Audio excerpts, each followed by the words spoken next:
What's up? What's up, everybody? This your man, V Marcus Harvey, and this is the BarberStar Podcast. Because every star needs a barber, but every barber ain't no star until the Mm. ones we talk to. Come on, church. Come on, church. And the first person that we have up, and I'm definitely saying the first person because we've been waiting for a long time for this. We tried this already before. We had a great conversation. I think it was more so meant just for me and Hawk just to have a nice, amazing conversation of friendship again. But this gentleman, I've known him for close to almost 15 years now, close to 15 years now.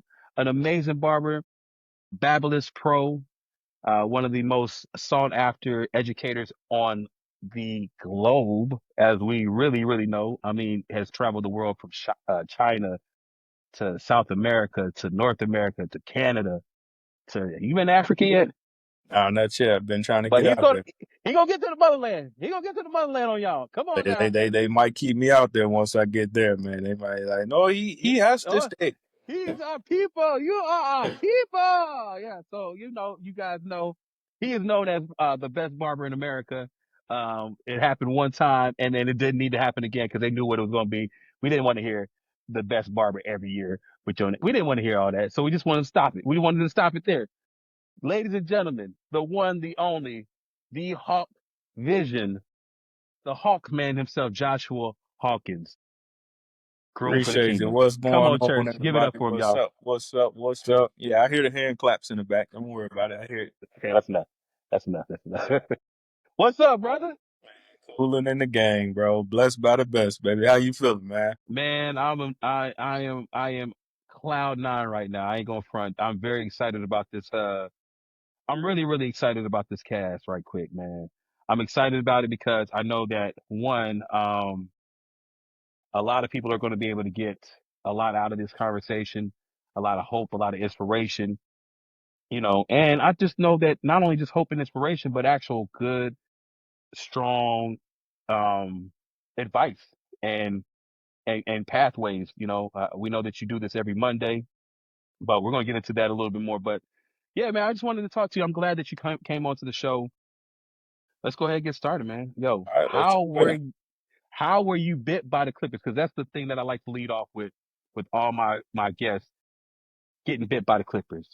How did you get bit by the Clippers, and what was the thing that like made you just like I gotta be a barber? For me, I think it was just the artistry behind it. But what got me bit by the Clippers was my dad, was bringing up, me and my brother.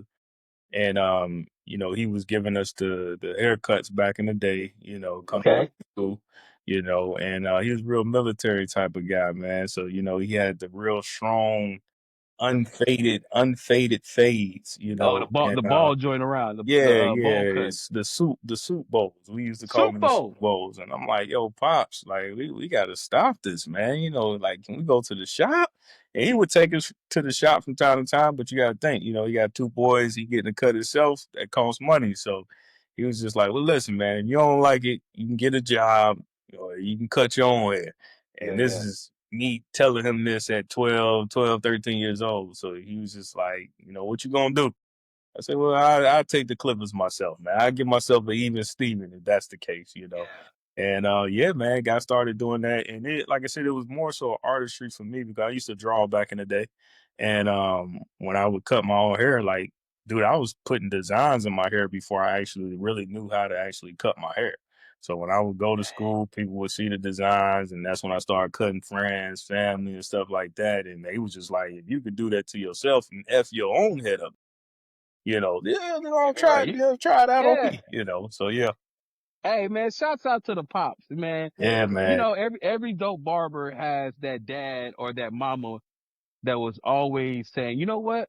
I'm going to push this kid to be the greatest barber or stylist in the world by messing their hair up. Yep. And that's literally what they do, man. Because I've heard from you, multiple barbers that I talked to across the country, across the world about that. Like every last one of our origin stories are this exact same. It's just like, the parent was like, yo, I want to get you fresh, but if I got to do it myself, it's better than me having to pay, whatever it is. And then, let me ask you this though. Did your dad still go to the barber shop while he made y'all cut each other's hair? Of course. Yeah, yeah, Of yeah. course, yeah. Come Yeah, on, yeah, come on. It's yeah. my money. I work for this. Yeah. I work for this, man. I work for Y'all this play haircut. playing y'all, yeah. Go get a Yeah, job or hey, something. listen, get you a job. Go shovel some driveways, go cut some grass or something, Man, so you born and raised in Cincinnati, right? Raised in Cincinnati. Man, so tell me about that path, like being in Cincinnati. You said you were bit by the Clippers. Your dad was like the one who kind of pushed you into cutting hair. So you started cutting your friends. Who was your first client? Who was your first client? Do you remember your first client? Oh, that's a good question, man. Honestly, it may have been just one of my cousins, man. I think it was one of Okay. my cousin Kim. I was definitely just hooking him up. He was a little bit younger than me, so it was just like that, big cuz, like, hey man, sit Yeah. down in the chair, man. Let me try this Ah. on you, and yeah, it just went from there. Yep. How you were 12? You were 12 then when you started cutting? I was probably when I started cutting other people. I was probably at that point. I was probably like 13, 14. 13 or 14. Hey man, another thing that I like to say that most people have found out what they're going to do in life by the age of 12. You know, even all of our comedian friends, all of our athletes that we've cut before, if you notice, every last one of them really started getting serious about whatever they're doing right now when they're about age 12. Yeah. Same with me. Like I started sweeping up hair in the barbershop. I was working at Crosscuts. They used to call me Bookman. They used Mm. to be on my little fat butt. They be like, hey, Oh, Booker book butt, me. hey, Hey, book me. hey, Hey, hey, hey, sweep watch it, up the watch it. shop. Boy, Hey, book. watch it. Hey, watch it. Now you're gonna get me fighting. You don't get me to cuss it. You're a man of God now. You're a man of God. And you always been don't get me to Hey, cussing. go book. Hey, hey, man, that's enough. This is my show. But Yeah. nah, man, being with a group of grown men for 12, at the age of 12, and there's 12 of them in a shop, like, you get to see different dynamics of like what barbering is and how barbers go about their business and like what they're doing. So with you, like, when did you notice that it could be an actual business and a career for you? Uh, for me, honestly, man, I seen it at a young age, and I think I was blessed with that because I've always kind of had an entrepreneur mindset. And I remember once again I was cutting hair back home, and I was cutting out the garage. And I remember having my garage set up like a shop, radio Word. playing, fan going, line outside the driveway, cats hooping out in the front yard. And it's funny because I always share this story. I remember like it was on a Saturday, man. I'm talking about morning cranking.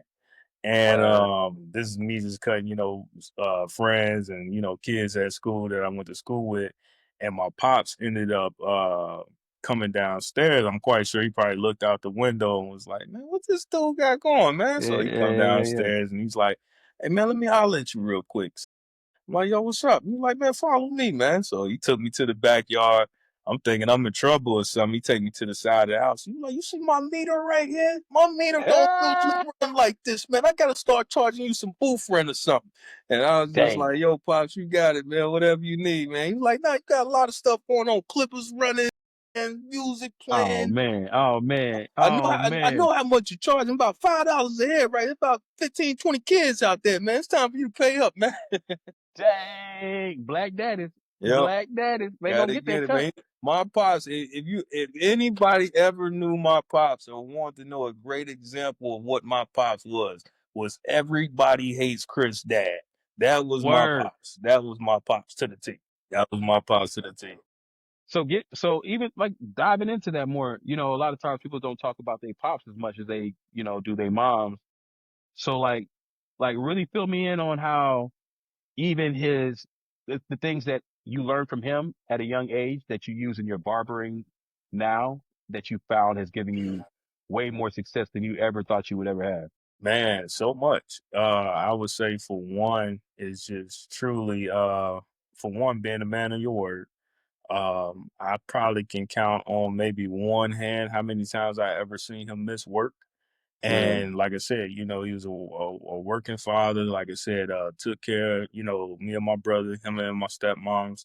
And like I said, man, he did the best job that he could do. You know what I'm saying? And he just showed us having good principles, being just true stand up man of God. So I'm truly thankful for my pops. I tell him that all the time because, like I said, he really stood up to the plate.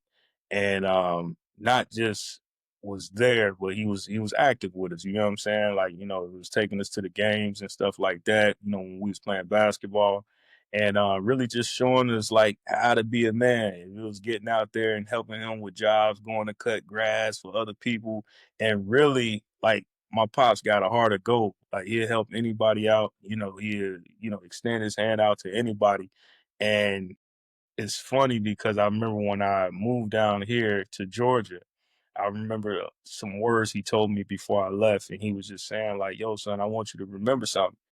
You can't please everybody, and the moment that you try to, you end up killing yourself."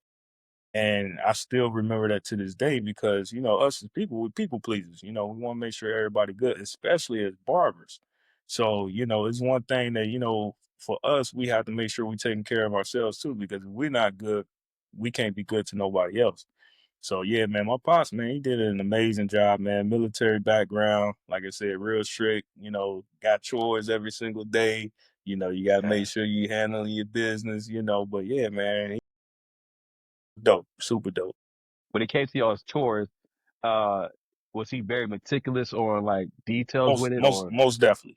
Most so? definitely. Like, give me an example of like how he kind of reiterate being a stickler for details. Pops was just, I mean, like I said, everything was to the T. Like I said, pine saw smell in the house. Like I said, Yeah, wood floors. Wood floors still look the same as when we left the crib. I'm like, yo, how does the floor still look the same, man? He's like, still yo, look the I gotta same. keep up with your stuff, man. You gotta keep up with your stuff.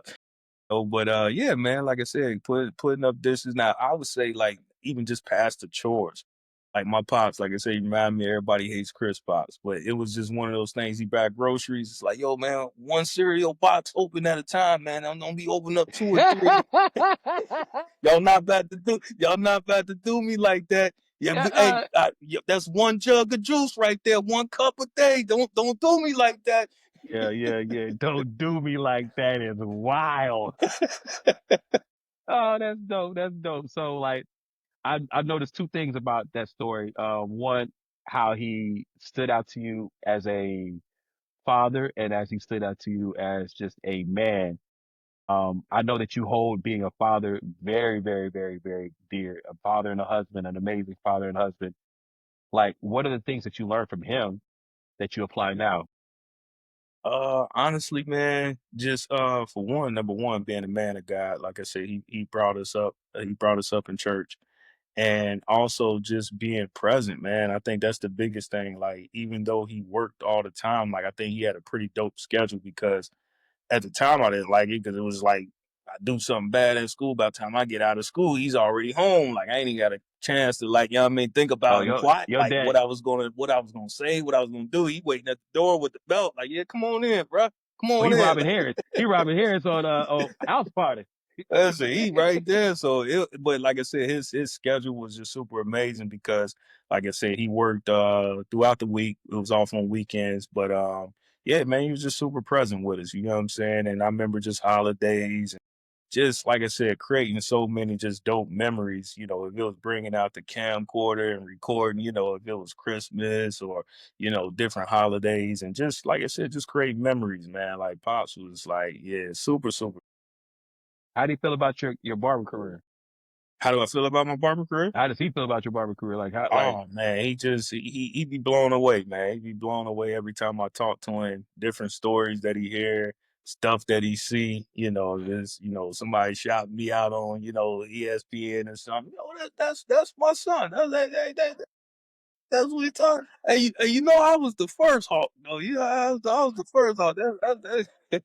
But nah, man, he's super proud, man. I think it's more so one of them things he's seen me really stick to what I said I want to do, and I think for a lot of my family members to see me, bring up I want to be a barber, even though, a lot of people had different opinions about it, when I was coming up, but it was something that I knew God gave me the vision for, and it wasn't for everybody to see, in that yeah. in that moment. But for later on down the road and you see like, man, he actually stuck to this, and the type of money you make behind being a barber, the type of connections you make behind being a barber, places you've traveled to. Yeah, man, he be blown away, man.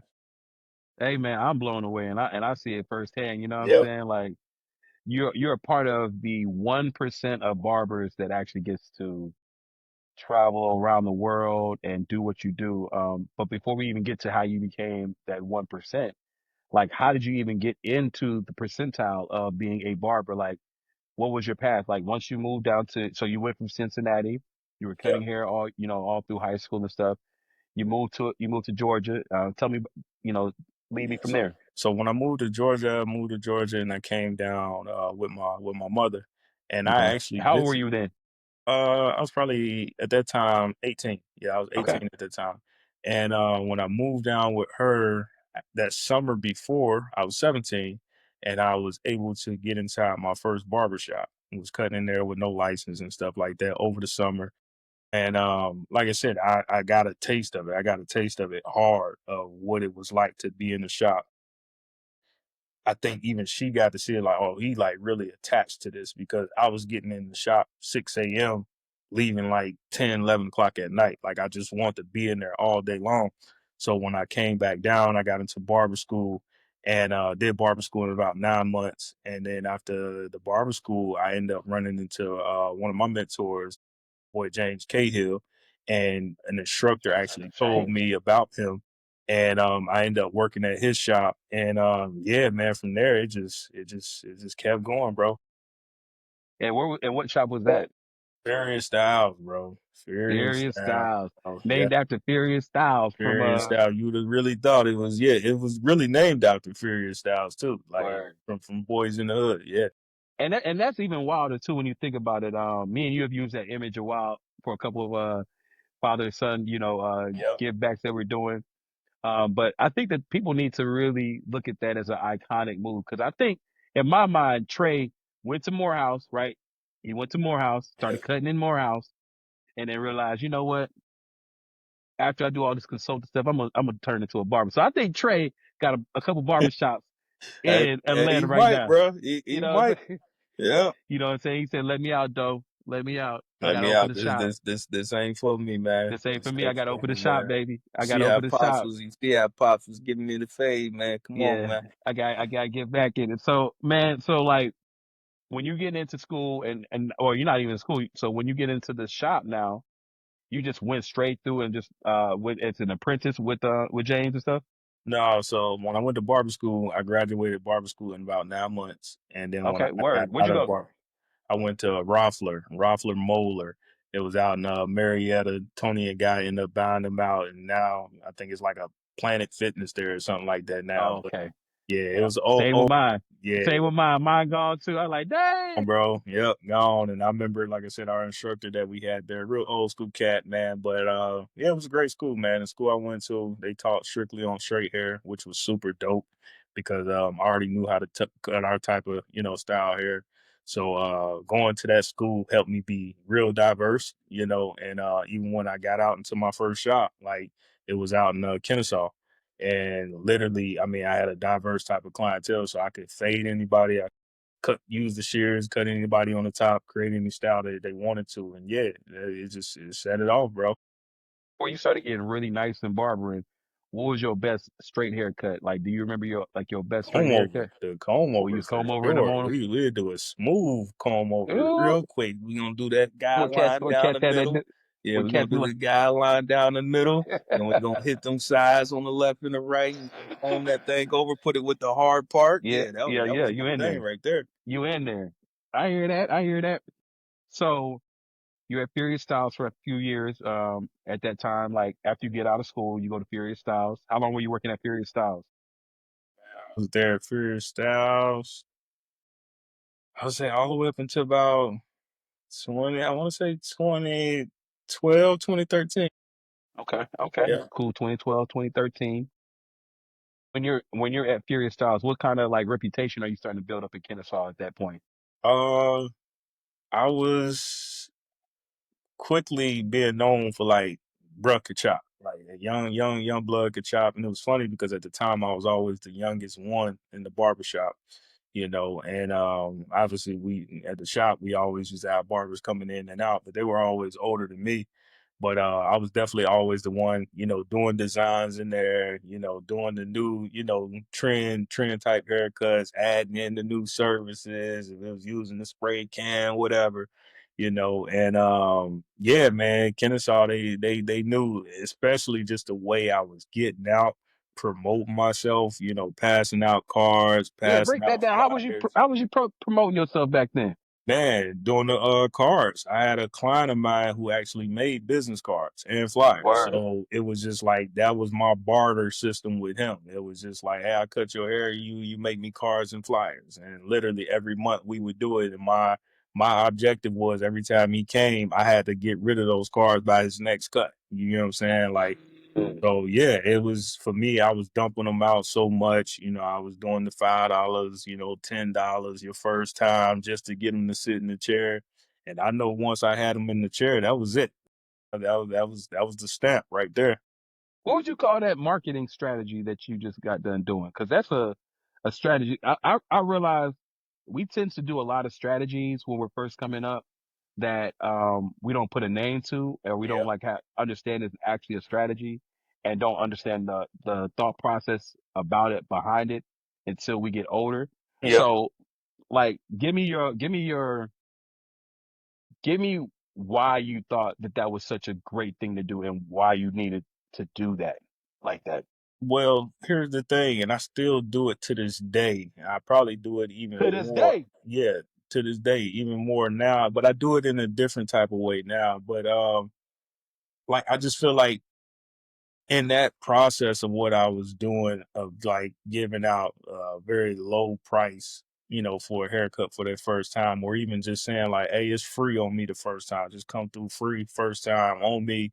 And when you come get this chop, you're gonna love it. I think it was just one of those things where I want to be a servant to the actual person first.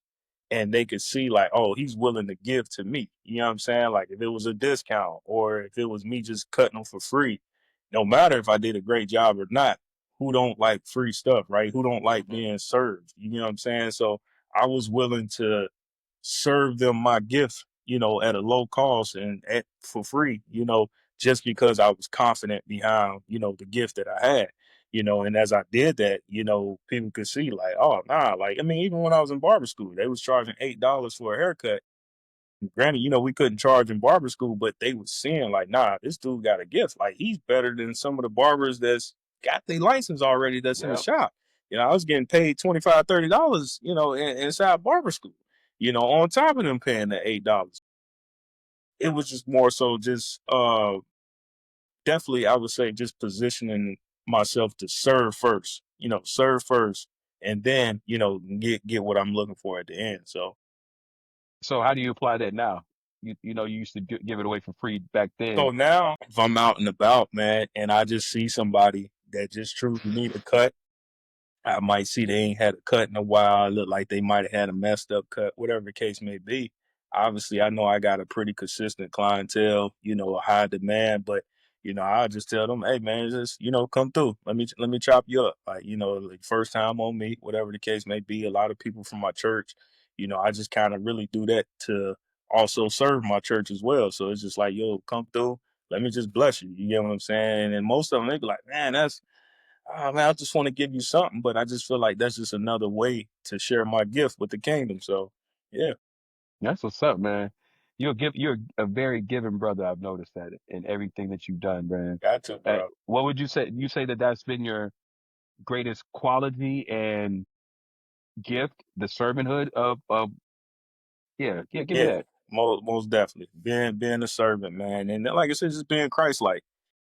And, now I'm, learning these things over the past, 4 to 5 years of just truly learning how to, walk in the spirit. But those were the things that I was doing, just walking in the spirit, remaining humble, being a servant, like I said, being a man of my word and all this stuff. All those things is just walking in the spirit, just showing love all the time, always just being just a solid person, So yeah, I mean, it has truly played a big part of my life, just, having that fruit of the spirit mentality. You know what I'm saying? Yeah. Hey, man, listen. People know about you now. They know about your beginning. I want to get to the good part.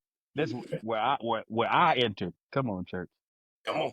Come on now. When me and Hawk the barber, prodigy at that point, met. Tell these folks how we met back in the day, and let's get into that. And then we're gonna start talking about some celebrity stuff. Then we're Yeah. gonna start talking about your wildest dreams and barbering coming true. Then we're gonna start. So let's get to that. Let's get to the nitty gritty.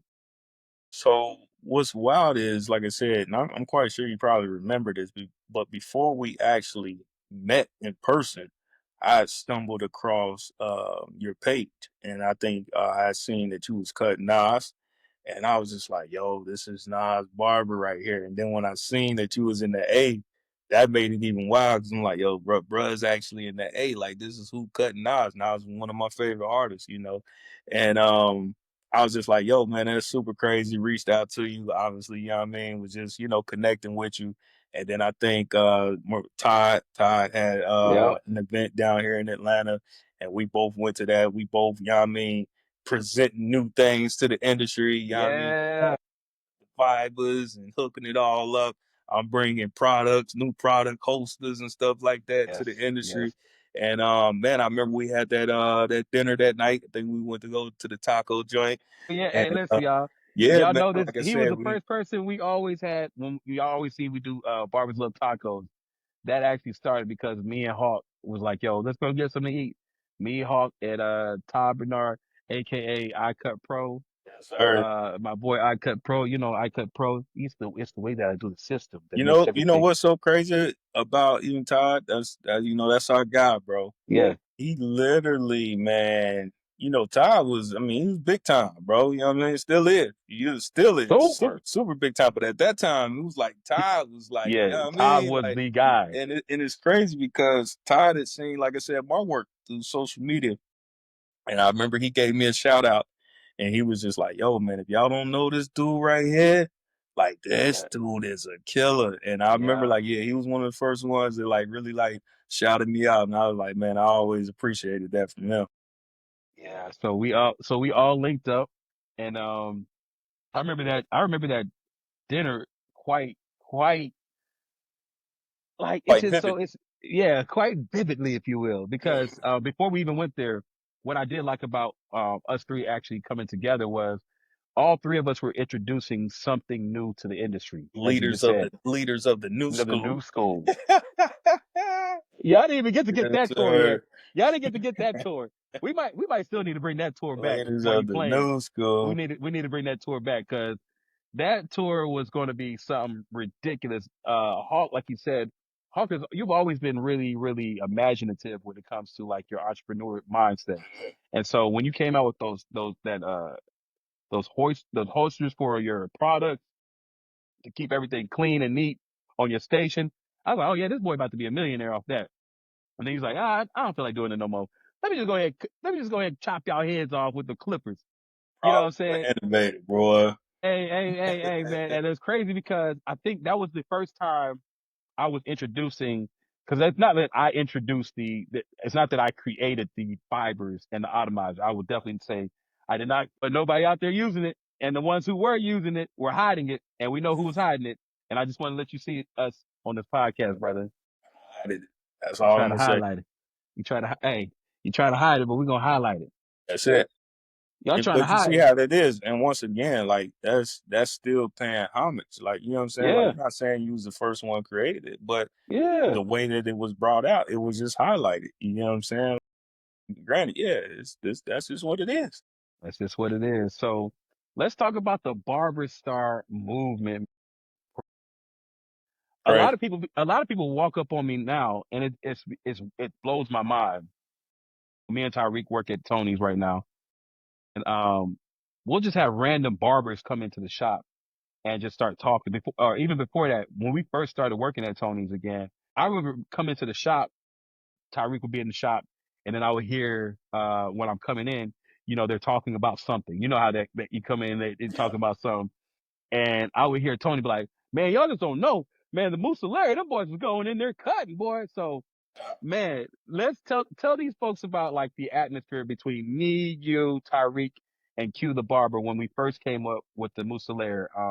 And I'll even give you a little bit more. I came up with the name because I was getting a cut by Q. and he had a picture on the floor said Mansa Musa, and it said the wealthiest man of all time. And while he's cutting my hair, this haircut was taking 7 hours. So Yeah. about the fifth You got a whole movie with that. Yes, sir. about the about the fifth hour, and I was like, okay, come on, man, come back.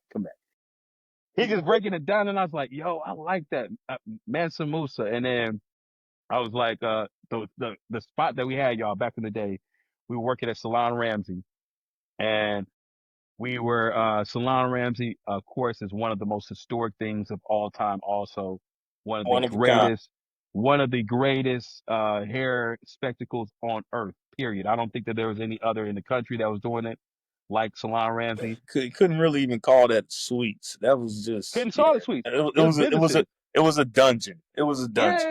Yeah, a Yeah. barber hairstylist dungeon. Everybody in Atlanta right now who's popping came from there. Everybody who's a top barber came from there. Everybody who's a top stylist came from there. It just is what it is. You know what I'm saying? All the people that y'all love right now on social media, from Step to all these other people, myself, Hawk, we all came from there. We actually got an opportunity to get this little small room that used to be the used to be Benny's Benny's tattoo parlor, right? Mm. So he was leaving and he's like, yo, you can have the spot. I was like, oh, bet. Put all four of us in there, and then the rest is history. So tell these folks about how the atmosphere of competition and camaraderie like really sharpen iron. Uh, Honestly, I feel like that was probably like the highest level of being around like greatness. I'm gonna just say that because, like I said, everybody in there was just very talented, very skillful. And once again, it's one thing to be the sharpest in the shop because you know what I mean, you got them hands and ain't Yeah, nobody really yeah, messing with you like that. But nah, everybody in there was chopping. And it was just so amazing because how you said in Salon Ramsey, it was just so many different, components and rooms and you know what I mean, openness of barbers and whoever, just doing their thing. And I just felt it was so dope of where we was at. It was just like yeah. we was in the center core of it. And it was just like We with like the no heartbeat of windows, it. it wasn't no windows to see outside, no none of that. So it was just like when they would walk in that door, get chopped up by any of us, and walk out, everybody like, yo, what are they doing in there? They're creating some type of sorcery up in there with them clippers. Like, I mean, literally, bro. I mean, that's just what it was. It was just a Yeah, lot of heat in that room. I think we took out the AC a lot of times. We just yeah. That's why we were how much sweating. heat was in there. You know what I'm That's what was saying? happening. We kept tripping the air conditioning unit. No No, matter how many vents we try to put in that mud, man, no. it was like, nah, dog, it's too much heat in this mud. But yeah, nah, it was like I said, just working around greatness like that, man, was like I said, I still haven't seen nothing like that to this day, for myself and just even being a part of something like that, bro. Like I said, it was just that was high level, man. That was Yeah. first class. And like I said, we was one of the first ones, to do it on that level where it was just like no matter who chair you sit in, yeah, you about to get laced. And it was Lace. just, everybody knew it, man. Yeah, man. You know what's funny about that? I remember this one time where Tyreek was like, you and Tyreek were like, yo, we should get a championship belt. And whoever killing that week gets to put it on their station. I was like, y'all little niggas ain't gonna embarrass me. I'll beat y'all. Y'all ain't gonna try to be out here trying to come from my head and the belt be on y'all station all the time. Even though I was ready, I was like, let's go. But I was like, come on, man, y'all wildin'. I like that though. I like that. It's like, it felt like a good a kingdom being built. You know what I'm saying? Yeah. So let me ask you this: was that like your first time really starting to get like the celebrities coming to you at that point? Or Yeah. I know you had been getting celebrities before. Well, no, I had only had one before, and that's the time I was working at a mall, like a little bit right before we had linked up. Oh yeah, And tell me about that. I know about that story. Oh, yeah, yeah, so when I was this is working, how I know you too cool. You be like, yeah, like one time I had yeah, got, that one time, this is and who that was one it? And who time was it? before. Oh, it was AI, man. It was AI. Okay, just randomly AI. It Okay, was go just ahead. AI, man, but nah, it was cool, man, because, he used to come to that mall all the time, and, of course, everybody wanted him to come, sit in a chair, and this the time around the time I think he had just cut his braids, so he was, like, had the little short fro going off, and Yeah. he was going back and forth overseas. Yeah, man, one day I just gave him my flyer, he looked at it, put it in his back pocket, I'm like, "Alright, cool." He seen me again later on that day, and I was like kind of right there, about right in front of the shop. And I was just like, "Yo, so this where the shop at? You know what I mean? You come Yeah, yeah, see us." yeah, yeah, And yeah. he Hit just it kind with of looking like, "Yo, why this dude still talking to me?" So I pressed him. I ain't gonna lie, the Cincinnati came out of me real quick and just pressed him. word. I was just like, "Oh man, I do this with everybody, man. I'm just letting you know this is where the shop is at." He was just like, "All right." You Literally, always you hey, Makai fight. This is hey, Makai literally, fight for bro. cat out here. Money making mint. The next day, he come in and was like, "Yo, is it a hawk here?" The whole Yeah. shop like, "Ah." Yeah. Yeah, it was super dope. So And yeah, then he tell me was about my the cut. Like, what was the conversation like? What was that so all about? actually, what he did was he actually brought his son in to Uh-huh. get a cut, and obviously that was his way of trying to test out to see if I could chop. So yeah, I mean, I did the cut on him. He was just like, "Oh, I ain't never seen this cut look like that. You think you can get me?" I'm like, "Of course I can. Of Come on, course I can. of course, come on, sit down, man."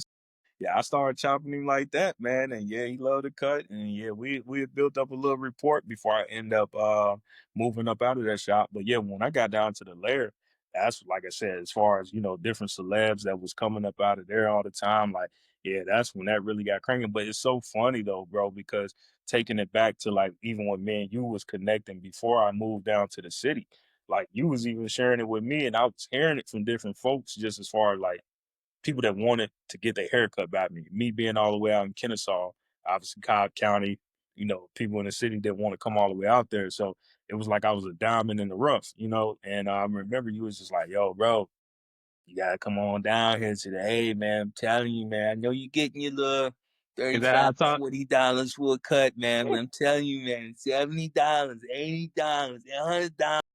Oh, you not hearing me?" And sure enough, yeah, that's what happened, man. Got down to the city, man, and turned up. Yep. And that's where we get the no blink from. Tell them about the no blink. No blink. When you're saying that price, you got to say it with no blink, no hesitation. Letting them know like, nah, this is what it is. If they like, what's the price for the cut? This is what it is. Yeah, because Unintentional. you was always nice, bro. And that's the craziest thing. I remember when you first came down and you were like, "Yo, man," you were like, "Yo, I said, how much you charge?" You was like, 45. But you said it like in a shucks. I'm like, 45, bro. I just watched you do 3 cuts. Uh, we had 85, 100 now. And he's like, 85, 100. I remember the first time you said, you did a little chuckle. "I don't know about that, man. I don't know about that, man. For real, 80. I don't know. What about my old clients?" I said, "Watch, bro." And that boy, first day I told him, the next day he had no blink. I don't know if he was rehearsing at night, like, no blink. $100, $100. $100, $100, $100. 100. Yeah, Okay, I got it. Okay. $100. Yeah, yeah, yeah. So no blink from there. So, all right. So like now you in the layer, man. You getting these celebs. Like tell us about the first like introduction into the celeb world, man. Like so now you done caught AI, at the joint. Now you're in the layer and it's turned into another level. You're starting to, charge more. Your games, it's an NBA run in there now. So tell us how that goes. Man, I mean, honestly, like I said, it was just one of those things where I think it was happening so fast, bro. It was just like now we could sit back, and I think we used to talk about that all the time, like just being present in the moment. But it was just everything was just happening so fast. But now we get to sit back and appreciate it. But yeah, man, like I said, if it was coming from the NBA players we was cutting, actors, musicians that we was cutting.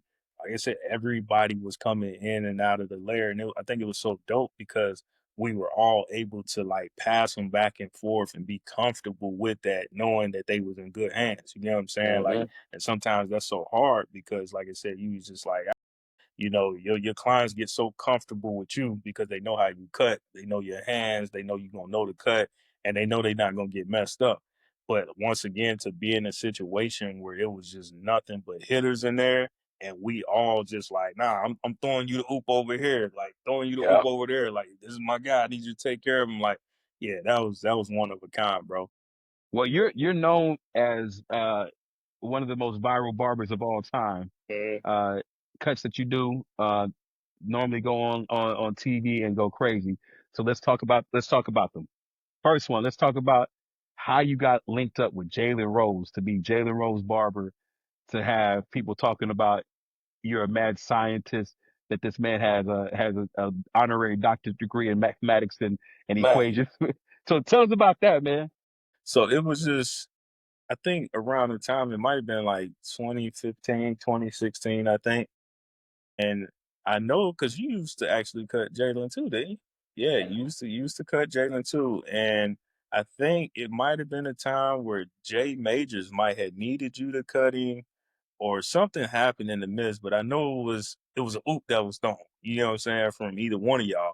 And at that Yeah, point, like I said, I started let cutting me him. correct that real quick. Let me correct that. Yep. I put Jay Majors and them on to Jay Rose. So yeah, so So I that's what I remember said. that. I knew Yeah, that yeah. oop came. So I knew it was like one of those, back in basketball practice and everybody got to keep throwing the ball up on the yep, backboard until somebody yep, finished it. That's what that was. That's why I was yep. like, I'm not for sure exactly, but I know that's how it ended up happening. Yeah, but once I started chopping him up, man, I remember Jalen was just, getting the solid haircuts, and he didn't have no waves or nothing at the time. And I remember Nothing. telling him, I was like, yo, man, we gotta spice this up, man. We gotta, put some waves up there. And we like, man, show me what I need to do. So I was just like, yo, gotta get the brush, the do-rag, gotta get the grease, gotta brush it about 100 times on the top, 100 on the back, 100 on the sides. And man, this dude did it, bro. And like I said, when he got wavy, and we It was start really just like enhancing that cut and like taking it up to another notch. Yeah, man. I told him, I said, this is gonna be your signature look. And when he started doing that Nas part, I mean, like I said, man, yeah, he phenomenal, phenomenal cut, bro. Phenomenal cut. so let's talk even more about that, man. Like talk about your clients, like especially like a Jalen. You know, because I can tell you how I kind of recounted a little bit. So I was cutting web at the time, right? You know, and the finals were going on in San Antonio versus Miami finals. So I go up to fly to go cut web, and then I come back, and then I go up one more time to cut him. And on the flight is Jalen, and I at this time I'm the same type of eager, like you said. We at that Yeah. point we were just like we shooting shots, we don't even care, right? So I'm like, yo, what's up? I was like, I didn't even know they were beefing, right? So I just like, hey, Jalen, man, what's good, man? Hey, I cut web. He's like, oh, word, you cut web? That's what's up. Okay, cool. I said, yeah. Anytime I see that we're coming back from Atlanta, so anytime you're in the A, man, reach out to me, let me know what's good. Gave my card or gave my number. I didn't have no card on me. I gave my number and text. He gave me his number. I text him back, yo, this Marcus, blah, blah, blah. So I started cutting him for a while. When I started cutting him, that's when I started hearing that's when all the documentaries started dropping and all that other stuff. And I was like, oh, okay. Yeah. Well, God bless my brothers, because it's just like, how we all have. Yep. We have our tightest brothers. Because, I mean, even with the Barber Stars, we've had situations where it was like, yo, that's my brother, but I got to chill out for a minute. Me and him are kind of on a different wave pattern right now. But Yeah. when I said I remember I was on tour with Nas. This how it happened. I was on tour with Nas, and we were in Buffalo, New York. I don't know why I remember this. So I do remember why I remember this. Cause when Jalen hit me, I was cutting him a couple times. He hit me. He used to have his homeboy hit me up first, right? What's his homeboy first? His manager guy, old Uh, school dude back in the day. oh, you He may not talking have now. about Jeff? Jeff. Jeff, yes, Jeff would hit Yeah. me up. So I was like, hey Jeff, actually, man, I'm not in town. I'm gonna be on the road for a while, but I have the perfect person. He's like, man, Jalen, he's gonna be in town. He got to come down in Atlanta. His people live here. So I said, don't even worry about it. I got the perfect person because I know I can't really do it anyways. Yeah. So I said, I got the perfect person. Honk. And as soon as I put these, okay, cool, cool. Like maybe 3 months, like it went from, all right, hey, you available again, Marcus? I was like, not really. He said, okay, it's all good. We're going to call Hawk. And then the next time it was like, hey man, you got Hawk's number? And I was like, hey man, y'all ain't gonna even ask me if I'm available? Then the next time, hey Marcus, What's up, man? God bless you. Merry Christmas to you. Is there some way that we can find a way that you can put us in contact with Hawk again? I was like, okay, I see what's happening. I see what's happening. And that's what I loved about our unit, man. It's like, we were always like, yo, we're going to take over the world together, not Yeah, in no individual. No, this is my situation. It's like, no, we're going to make sure that whoever is rocking is rocking. So even for y'all to get as tight as y'all have, this is the thing that really stuck out to me. I hit Jalen up one time, just randomly, just to see how y'all were doing. I said, man, I told you he was gonna be a killer. He said, hey, bro, I'm not gonna lie. Now, you know how Jalen's like, I'm not gonna lie, man. yeah, yeah. The coldest barber I've ever known in my life. I said, nigga, you talking to me? I'm a barber too. But he said, I know that.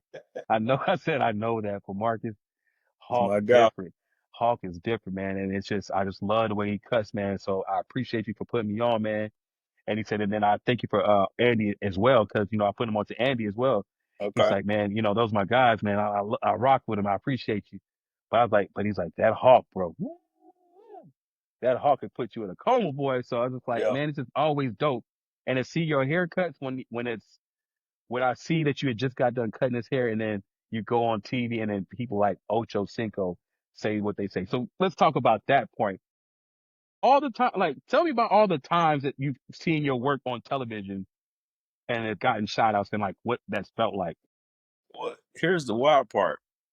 Usually when the shout outs happen, I don't even see it. Like usually I'm like caught up, tied up doing something. So my phone just usually starts ringing, people sending me like, you know what I mean, like the tags or like, yo, Yeah, yeah, yeah, shouting you out right now. So that's always a cool part because I get to see it on the back end, like, oh snap, like yeah.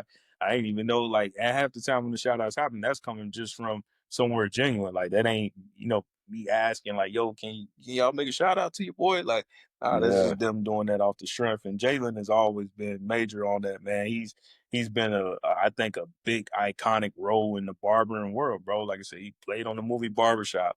Like I said, yep, he's always just, been big around the culture of like barbering. Like honestly, I think if he wasn't hooping, he probably would have tried to be a barber at some point, because what? he just really loves it. So that's just super, super dope to see. And then it's just like I said, it's just so wild because how certain things can come full circle.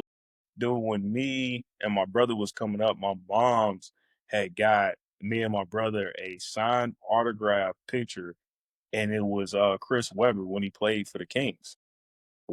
This is when we was kids, bro. So I've had like his this picture of Chris Webber with this signed, you know what I mean, autograph picture of Chris Webber, and then a little later on down the road, I'm getting a oop to cut his hair. You know what I'm saying? Yep, yep. Crazy, bro. Yeah, crazy. So I mean, you got Jaden Rose, but you also got one of the greatest comedians of all time, Yeah, yeah, yeah, uh, Chris Tucker, yeah. Let's man. talk. Smoke dog. You know Yeah, what I'm yeah, saying? yeah. Like, hey, That's tell us my about that. dog. That's That's my my dog. dog. Tell me about how that even came about, bro. Like, how did that even happen? So it's funny thing is, like I said, how things just working full circle, man. He bumped into Jalen Rose and was just like, man, dude, man, who you hooking you up, man? They be getting you right, man. So Chris be mad because he like, man, you learn my voice a little too You done good learned now. that voice. You done learned that voice. Yeah, he's like, listen, man, whoever cutting you, man, they getting you right, man. And he was just like, yo, man, he actually down in the A with you. Like, what, real? And sure enough, he was just like, man, I need his contact. So I got his information. Well, he got my information. He ended up hitting me up. And yeah, first time going over to cut his hair at his crib. I pull up. I'm like, goodness gracious, man, it's a crazy house, man. I'm like, what up, Chris? He's like, what's up, man? Yeah, this that rush hour money, man. Still doing it. But yeah, man, that's my dog right there, man. Like I said, first time cutting him, it was like cutting somebody that you knew for years. You know what I'm saying? And just to see the dynamic of, like I said, how he was brought up, how his pops was with him. And yeah, man, just like I said, it just felt like a true like brother, like a brotherhood with him. And even to this day, I tell him this all the time, like, and I've even shared it with my wife, like, out of all, like, you know, celebs on that level that I've ever cut, this dude calls me, you know what I mean, on a regular, bro, just on, hey, what's up, out, man? What you got going on? Man, I'm just checking on you and the family, man. Yeah, man, I was down here, man. I was over at Neverland, man. Man, it's crazy over here, man. Man, you trying to catch a flight, huh? Man, no, I'm just playing, man. You know I ain't flying you out for this, man. Hey, chill out, man. Yo, I ain't gonna front. If you don't dress up like him on on Halloween at this big, do Lee for me. Give me Lee. Oh man. Give me Lee. Huh? Give me Lee name. You remember Lee when he's when he's on Rush Hour? Like, Oh, Lee, yeah. Lee, man, that's not how you do that, man. That's not how you yeah, do that's that, it. man. It's war. Oh, It's war. it's crazy.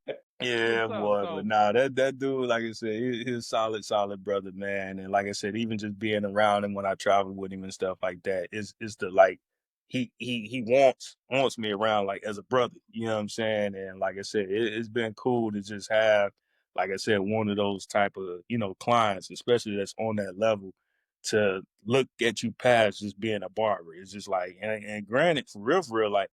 I rarely ever allow myself to get that close because you know how that mix up can happen where it's just like yeah, you the homie now, like man, look yeah, out. yeah. You know what I'm saying? But it's just always been that respect. Like now I want to make sure you good. I gotta take care of you. Like, you know what I mean? Whatever you need, you know what I mean, just let me know. And like I said, yeah, man, they He told me one day that he would sometimes just call you and just tell you about their the prayers that he would have for you. Like, go into that a little bit more. Yeah, so like I said, this dude, man, like I said, him and his family, they be on prayer calls almost like every day, and like I said, he was raised up in church and, obviously everybody kind of know his story of why he kind of, fell back a little bit, but from the industry, but it was just like, man, he was more so about, like I said, his soul being saved than, you know what I mean, his soul being lost in the industry, man. And I got nothing but respect for that, you know what I'm saying? Because I think we all can have encountered that in some part of our careers, and I don't care what industry that you're in, where you chasing, your dreams and your goals and everything that you want, and it's easy to get lost up in that. So to see somebody like himself, especially on that high level, turn down so many things because he was just like, nah, I can't let that tamper with my soul and who I am and who I know I'm supposed to be in him. And it's just like, yeah, to see that done like that on that level, yeah, it's commendable. Wow. Would with that being the case, it's funny how your life mirrors a lot of your clients' lives, and I think that that's also stands true with all of us. A lot of us can see our clients' life in our life. You know how they were raised and the way we were raised. With that being said, what you see in the parallel between you and Chris, like him having the world as his oyster, people offering him being the highest paid actor in Hollywood at one point in time, get 20 million a movie Yeah. to like I can't do this no more and turning stuff down. The same situation similarly happened to you. Like, tell us a little bit more about that and how that led you into, doing Barbers for Christ. Like, how did that work? For me, it was just, you know, I've shared this story a couple of times before, but when I was about, yeah, I was 17 because I just got back from cutting hair over the summer down here in Georgia, and I moved back, to Ohio before I graduated high school. And I stopped playing basketball that year, and I literally was just focused in on barber. And at that time, I was hearing so many different things like barbering, you shouldn't be doing that. You need to go to school for something real.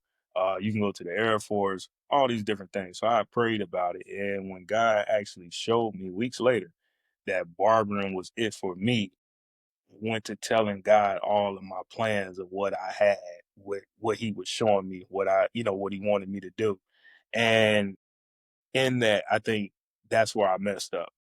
I messed up by telling God everything that I want to do because I never made sure that it was in his will. You know what I'm saying? Or that was the actual plans that he had for me to do inside of Barber. And so I was able to accomplish all those things that I set out to do. And it was almost like he was allowing me to do so because it was just like, I know you focused, like you locked in on that, and can't nobody tell you nothing. And I think that's how it was. Like, couldn't nobody tell me I wasn't Mr. BBA, best barber alive, Mr. Hawk the barber prodigy, and I want to be able to travel the world, do barber competitions. Didn't know I was going to end up doing a barber competition that was actually best barber in America, the same initials as BBA. I think I got it tattooed on my arm. First tattoos I got was BBA, best barber alive. And to see myself accomplish all of these things that I set out to do, and I think it was around 2018, 2019, I started getting a lot of individuals coming up to me asking, man, what's next for you, Hawk?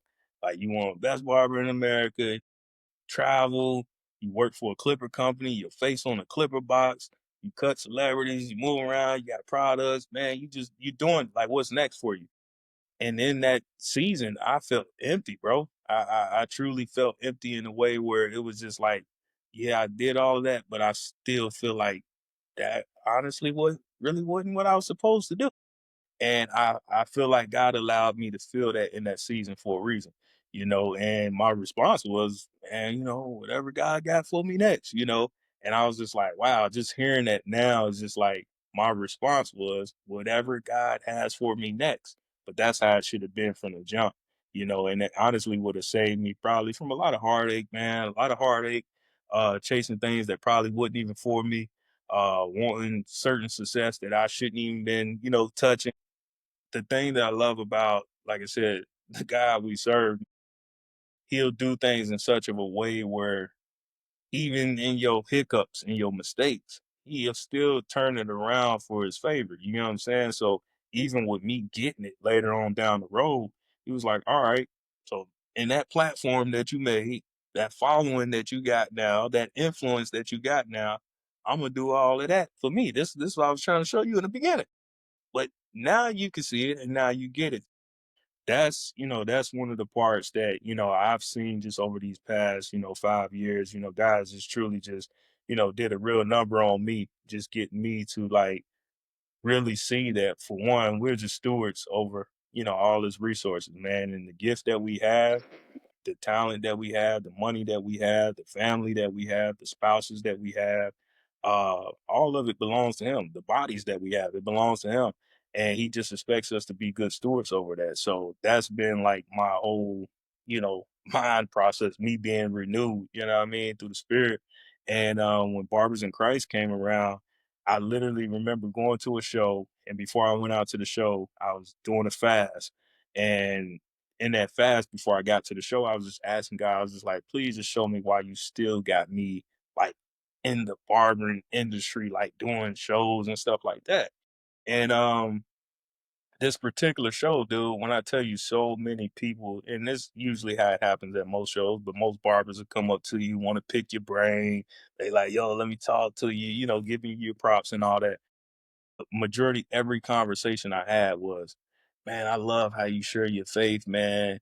Yo, man, I'm a believer too. Yo, man, I just feel like we don't have like that type of like, community where we could just like share our faith. And obviously, like they tell you, you can't share your faith, in the industry or whatever other industry, because that ain't what you're supposed to do. You're supposed to keep that stuff quiet. So that whole entire weekend, that's all I'm hearing.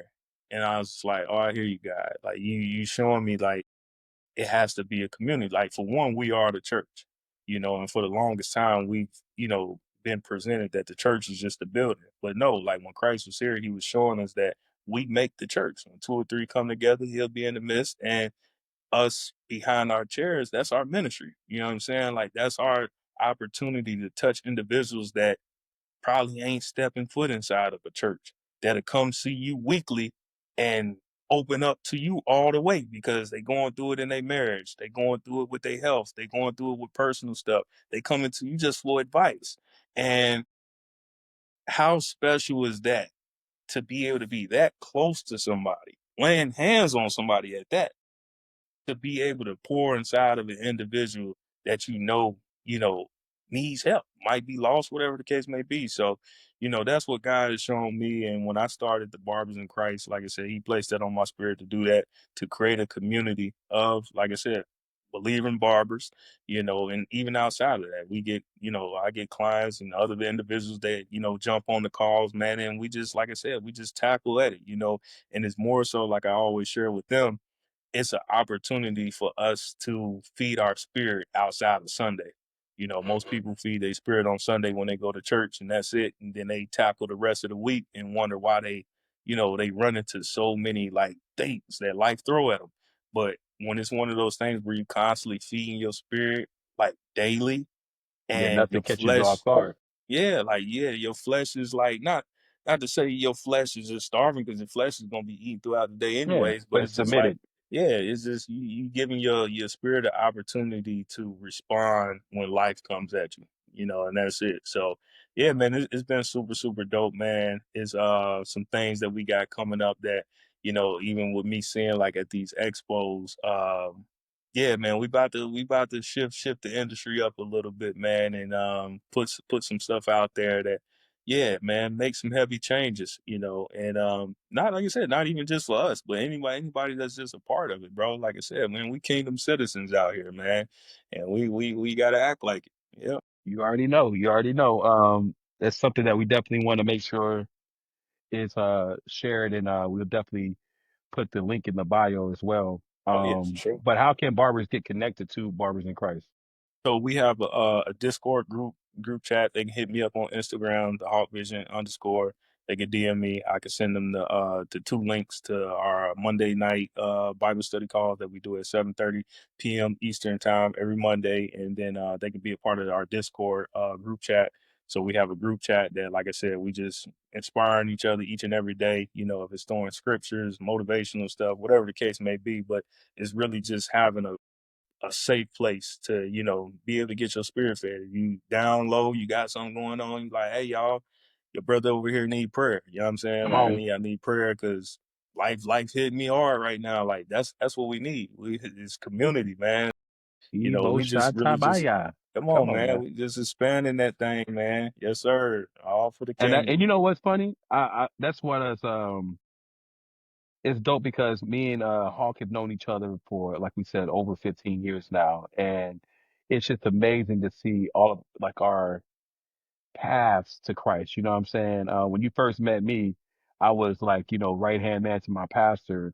And, you were kind of, I would always see you kind of like, oh, that's kind of interesting, like how you're moving around. And then, to kind of see you like literally just about faith, and really get into a lifestyle and your life being submitted to Christ and being submitted to the things of God has just been astounding and amazing. And I can see that that's why you have had so much success, and not only have had so much success, but the success hasn't crushed you because you've been able to have a strong foundation.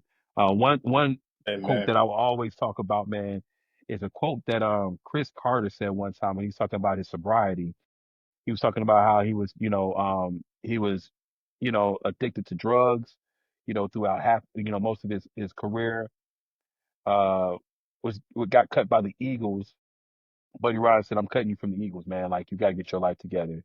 And for the Minnesota Vikings to have an actual, which is kind of cool because the Minnesota Vikings, sobriety, uh, initiative was started by Grant Hill's dad. Ain't that crazy? Ain't that crazy? Um, Wow. so it's always a small world of how it works. Like, but he said something that blew my mind. And at the moment, in my mind, I was like, oh, I'm a good man, but I hadn't really been. This man said, I ain't never met a good man who hasn't been through something. Mm, And I said, because a lot of times when you were just saying a second ago, like, oh, had I didn't follow the unction of the Lord a lot of times, but you did, bro, because everything that you've been through has allowed you to be more relatable, has allowed you to be able to be someone who could say, no, this word is true because yeah, I've been through it versus yeah, like somebody regurgitating what, a scripture says, what they've heard, being exactly, raised, but somebody exactly. who actually lived it, who's been, pulled from the snares. Let me go back. You getting me back churchy now. Pulled from the snares of the enemy.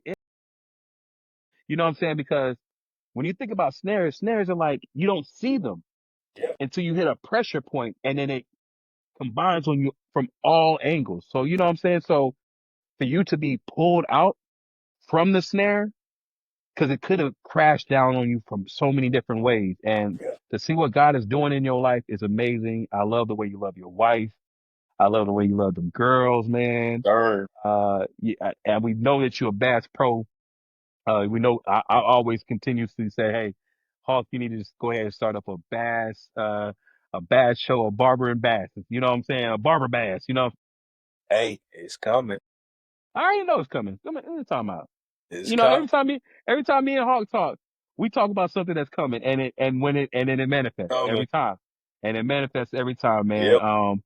Hawk, man, this has been an amazing conversation. I love you, bro. Yeah. You know, me and you could talk for another hour and some change, Yes, and people sir. probably still watch, but I know you gotta get to it, and I gotta get to it too, man. I love you, man. Thank you so very much Love you for too, bro. Thank you, bro. coming on the first episode of BarberStar, where every star needs a barber, but every barber isn't a star, and we can see why my boy Joshua Hawkins is a star. Not only a star with the Clippers, not only a star with his persona, but the way he is a man of God, the way he moves and everything that he does. They say how you do one thing is how you do everything. And I've Sir. seen him be detailed in everything that he does. And it's just amazing that we're here to stay connected. For all you guys, like, subscribe, share all this stuff. Please share it. It's going to be down here somewhere. Like, subscribe. Go ahead and be on the BarberStar team. This is powered by Suprema. Shouts out to all of our amazing sponsors for this season. It's going to be dope, man. I love y'all. Thank y'all so very much. Send them out with something. Send them out with a bar. Give me a bar, a Hawk bar. You know, one of them joints that like people be like, okay, I hear you. I hear you, Hawk. Give me a Hawk bar. I think one of the strongest ones, man, is that's just hitting my spirit right now. Is do not allow your talent or your gift to take you somewhere that your character can't keep you. That's it. We out. Get off here. Get That off here, part. y'all. Get off here, y'all. Man.